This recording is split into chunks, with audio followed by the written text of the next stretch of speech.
Hello there, fellow stargazers. My name's Andrew Chasen, and I wanted to talk to you today about a project that I'm working on. If you follow my stream at all on Google+, then you've seen the spaceships that I'm making, and many of you have asked, what is this for?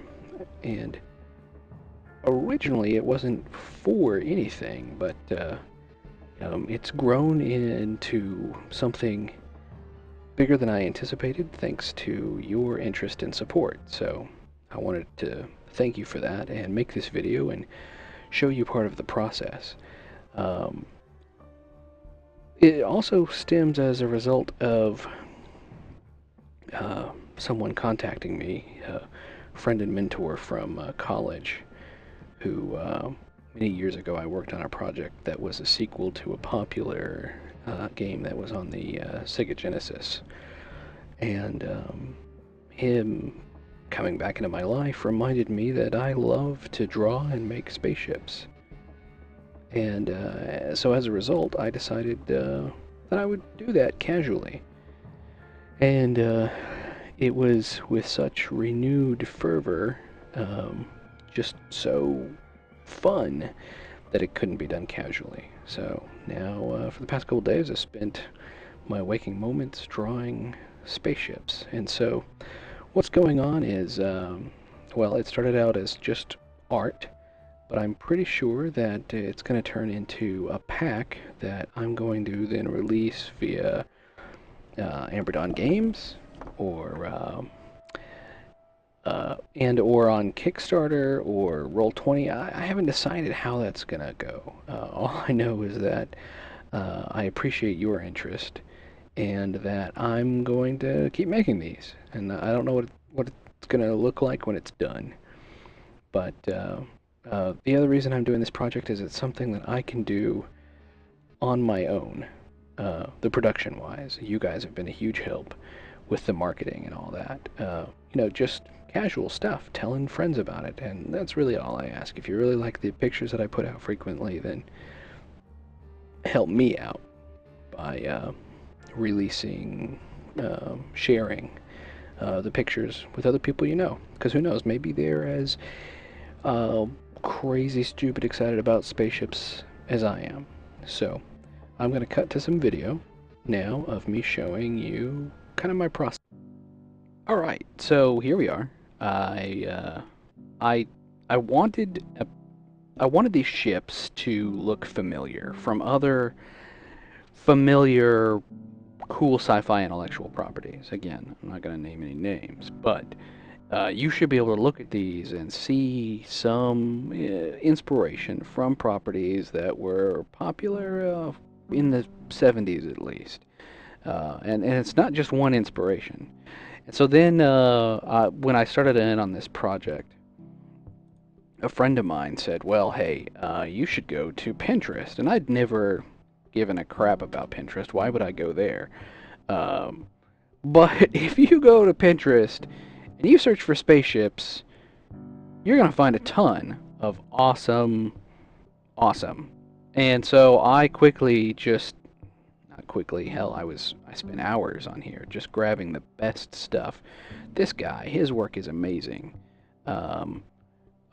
Just search for spaceships. Space porn, they call it. I could just stare at it for hours. I love spaceships. So then I had a huge reference folder. I won't show you that because it's other people's work, but search for spaceships. And I started sketching. And the other step that I don't really have here is the silhouette step, where I would just sketch in black and try blobby shapes and see how the profile of a thing looked compared to, or in cooperation with other sci-fi elements. Pieces and bits mostly is what I wanted to collect in my head. So here are these little guys. Why is this blown up? Well, because the more I did, the more I realized, wait a minute, I don't want to stop. The awesomeness of, and here's actually a twin cockpit thing, like a fighter jet might be. Maybe this other guy's facing the other way. So I didn't want to stop, so I started doing bigger and bigger ones, and I I want to let you know, like again, I don't know if I'm going to do a Kickstarter or what. Some people are really encouraging me to. That would mean that I would need to catalog the fullness of my ambition even more, but uh, this. So then I was playing another really cool game on Steam where you get to be an admiral of a space fleet, and you only get to watch the battles happen. You might know which one I'm talking about. And the good thing about that, they have it broken into categories of fighters, frigates, and cruisers. And I'm going to add a fourth category of battleships because I beyond this, I do have one more ship that I want to do, and that is going to be a battleship. It's going to be huge, well over 10 times larger than this here. But again, that's if there's a ton of interest. That in itself would be a playmat that probably I would turn down the opacity on, and you would put these and everything fighting over the top of it there for scenery. That brings me to another great point, though. So from Photoshop, I jump into Illustrator, and people are like, why? Doesn't these sketches are fine. You don't need to go into vectored versions. But I do, and there's a reason why. Look at how clean this is. And if you don't know what vectors are, I can zoom in on this thing infinitely. And yes, I do actually take the time to put in all that detail. Why is this important? Why do I do this step? Well, it allows me to work on these at a high level of detail, but also I think the scale of battles are important. So this, if I can switch back without being too obtrusive, this is fighter scale. What do I mean by that? Well, in Roll20, every square is 70 pixels, 70 by 70. And so one square I know that I can fit a fighter in. But maybe I want a different scale. Maybe that battle mat, that huge battleship, that you can't really move it around because it's so massive, it would take up, well, more than your one screen. You'd have to zoom around. Maybe we want to switch to frigate scale, where this guy here is one square. And so then that would allow you to have the battleship actually be a token that you could move around. Well, logistically, that works a hell of a lot better if I do the drawing, if I redo the drawing in Illustrator. So far I do the blobby silhouette sketch, and then I do this kind of conceptual sketch to see if I like the placement of the parts and everything. And then I started with the biggest one because I wanted to, I knew that if I could get it done, then I can do the small ones quickly. So then I went and did this big one. And here, to me, line weight is super important. And so just let me tell you some of my thinking here. Like, you'll see anything that transitions from one part down to another has a line weight of 2. And anything that's detail inside of that has a line weight of 1. And anything that is greebly smaller detail is a line weight of half a pixel. Yeah, so just sharing some of my thinking. And I think in that it just visually helps you have some separation when you look at it. You can, yeah, it does kind of look like a Crayola storybook spaceship, but at the same time, I think that it helps you just visually separate the parts easier. I wanted to go ahead and interrupt myself real quick since I'm showing you the stuff here in Illustrator. I wanted to show you one of the other reasons why I'm using Illustrator, and that is symbols. I don't know if you can see this. I don't think that I can make it too much bigger, but go ahead and look up here. I guess you're not going to see my mouse the way I'm recording this. You can see up here, symbols. Why is this important? Well, it's important to me in Illustrator because let me show you something that I made for, well, that was commissioned by a friend. You can go to my website, Andrew Chase and Design, and check out these maps here. Why is this important? Because when I was making these maps, I'd make a chair, or I'd make a little tiny food tray, or a trash can, and you only need to make it once, and then symbols are an instance of those shapes. So the nice thing is as I was planning this, I had an idea for these bits. these little panels that I could share, each thing could share. See, you can see that I kind of put them there. So then as I came into Illustrator, I started actually using those. And so you can now see here's a plasma turret, and I can use that on any other ship I make. And here's a dock for that. Here's a shield generator, and here's a little coupling, and here's a cool panel. But this is important because I can open these symbols up in any other project, and I can keep adding to them, and this library of symbols is only going to grow. So that's one more reason to use Illustrator, and I wanted to share that with you guys, those of you who aren't, who are interested in how I make this and why I make certain decisions, because, you know, as I had to learn somewhere too. A lot of it is self-taught, but really what that means is I learned from the experiences of others, so I wanted to share that. I'm pretty sure I'm going to cut this back into whatever I was saying before I cut myself off. So when I got this all done, then, and let me switch again, back over to Photoshop, then I made this guy. And that wasn't a quick process. Took me a couple hours to do, but I imported the lines, and here they are at their full at 300 DPI, which means you could go to print with this. So I wanted to go ahead and interrupt myself again, and that is to say something that a buddy of mine and I have been talking about the past couple days as I've been doing these is why I work so large. Like I had just said, and again I'm interrupting myself, but 300 DPI means it's print worthy.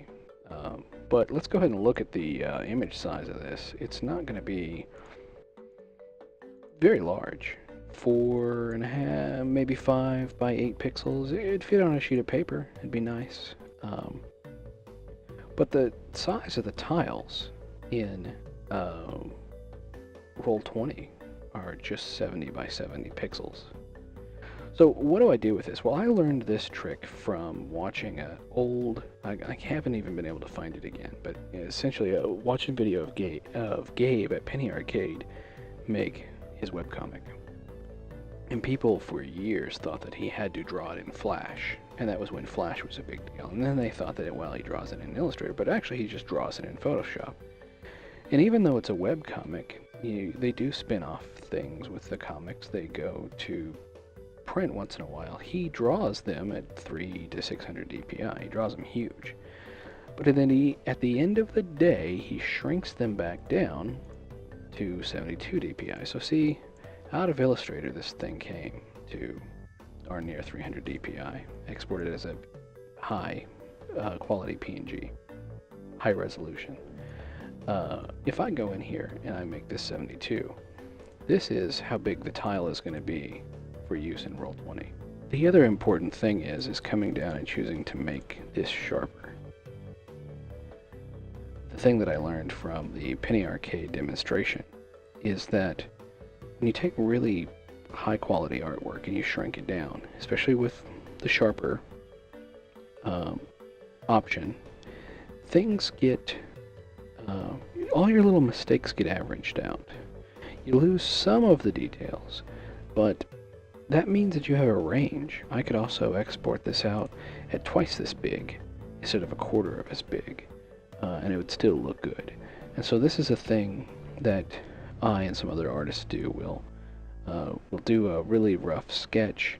Say you're working on an 8.5 by 11 piece of paper. You'll do a rough sketch, and then you'll blow that up to 300 DPI, and you'll draw clean lines on top of it. And then you can either go to print with it, or if it's going to be used for the web, you can shrink it back down to 72 DPI, and the lines are going to be very crisp looking. So here we go. We'll shrink this down. And now this is 100%. Very crisp lines. It's gone ahead and sharpened up the edges. This is as big as it gets. Even if you zoom in once or twice, it still looks pretty good. And seeing some other people how they did their own artwork, and having done 3D art for games before, I knew that I wanted to do an ambient occlusion pass. So just Google ambient occlusion if you don't know what that means, but really it means that when parts are near each other, they occlude each other from the light, and they create hard and soft shadows. And so I did that, and this looks pretty great. I could have just left it like this. That would have been fine. But then I knew that I wanted to add colors, and that doesn't look too bad. But from there, I wanted to add in little details like scratches and whatnot. And I have a fun scratch brush that I've had over the years, and I added these little scratches here. And then I decided to just go to cgtextures.com and grab a bunch of good textures and put them on there, and give it some more wear, selectively deciding where things would go. And that's almost good looking, but then I needed to add some effects. And so the base effect is dodge and burn, making the pieces pop some more. But then I have little glowy bits.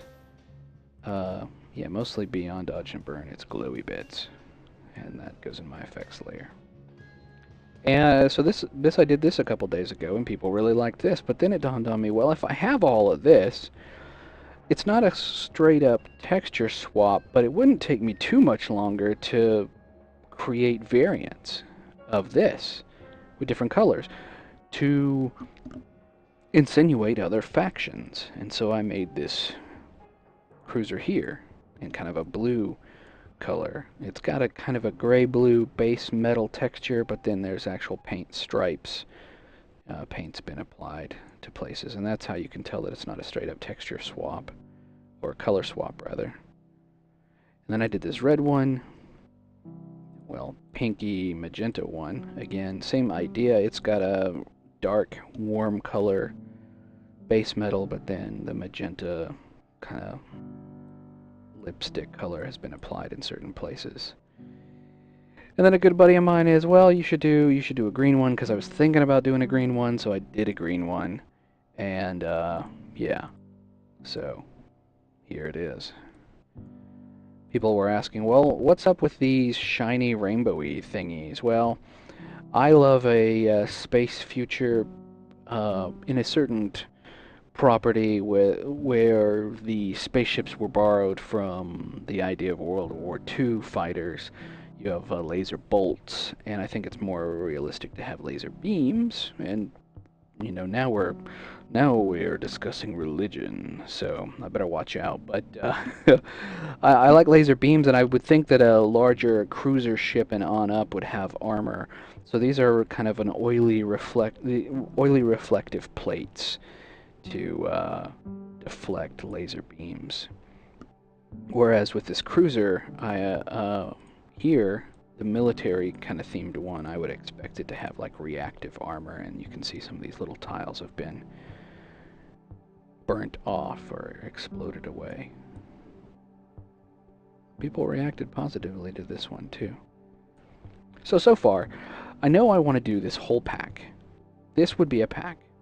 I don't know if I'm going to offer all of the color variants in one pack or not. I just don't know. But people are continuing to say, hey, this is really cool, and it's becoming more than just an art project. It's becoming something that there's an actual demand for. And so if you like this, share my posts with friends and family and other sci-fi loving nerds and get them interested. I don't know how I'll make it for sale yet, if it's going to be for sale or just a Creative Commons giveaway. I have no idea, but I thought, you know, I love drawing spaceships. I get a kick out of this, and you know, this could really be a thing. So the community has reacted positively enough that why not? Why not let me make this something that I spend a lot of cycles on? And again, I can do the production portion by myself. You guys are helping me with the marketing, and I appreciate that. So. Again, if it doesn't happen, then I only have myself to blame. So, hours ago, I finished this. Let me show you.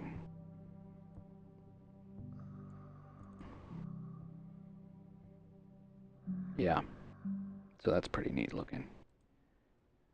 And so I'm going to finish up the entire pack in this orangish color, and then if there's demand or I have extra time or wind in my sails, then I'll go through and finish, redo each asset in the different color schemes, and that shouldn't take too long. And so, and then I had shared, if you follow my streams, you'll see that I showed these two guys docked together side by side, hand in hand.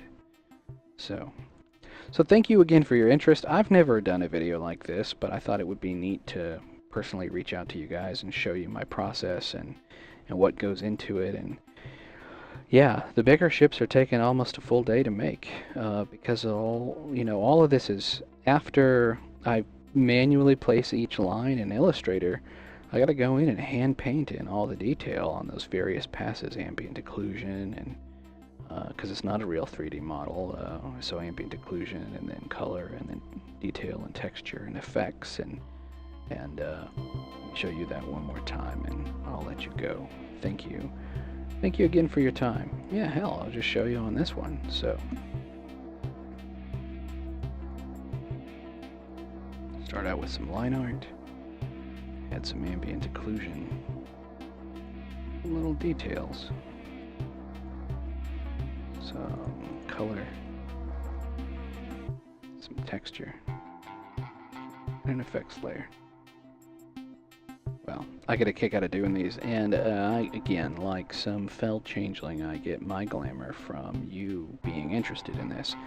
So it really is the fact that you guys are willing to share this with other people and say, hey, look how neat this is, look at what this guy is doing, that keeps my spirits high and keeps me wanting to do this. So thank you.